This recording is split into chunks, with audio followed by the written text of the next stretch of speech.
இந்த பெருமை அப்படிங்கிறது தன்னை உயர்த்துகிற இடம் மாத்திரம் இல்ல, தன்னை தாழ்த்துகிற இடமும் கூட. இன்னும் மொத்தமா சொல்லணும் அப்படின்னா, நம் சுயத்தை முன்னிறுத்துகிற இடம். ஒரு கம்பு ஒரு குச்சியோட 2 முனை போன்றது. ஒரு முனை தான் என்ற உயர்வை குறிக்கிறது. இன்னொரு முனை நான் ஒன்றுக்கும் உதவாதவன், ஒன்றுக்கும் உதவாதவள், எனக்கு இப்படிதான் அப்படின்னு சொல்லி தாழ்மையா நினைக்கிறது. தாழ்மை அப்படின்னா உங்களை நீங்களே குறைச்சு மதிப்பிடுறது இல்ல. எனக்கு ஒண்ணுமே தெரியாது, எனக்கு ஒண்ணுமே வராது, என்னால இது முடியாது அப்படிங்கிறது தாழ்மை இல்ல.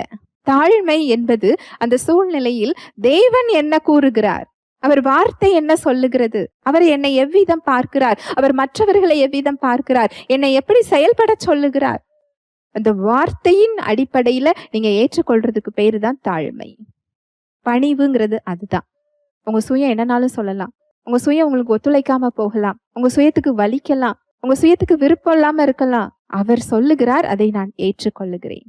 அது அவருடைய கிருபை தெரிஞ்சாதான் அந்த தாழ்மை நமக்கு வரும். நான் ஒண்ணுமே இல்ல, என்னால இல்ல, அவரால் எல்லாம் கூடும், அவர் மூலமாக என்னால் இதை செய்ய முடியும், ஏன் பலத்துல இல்ல, இதை புரிந்து கொள்ளும் போது, அவர் அன்பை தெரிந்து கொள்ளும் போதுதான் அந்த அன்புதான் பிறருடைய இடத்தில் வைத்து பிறரை பார்க்க முடியும்.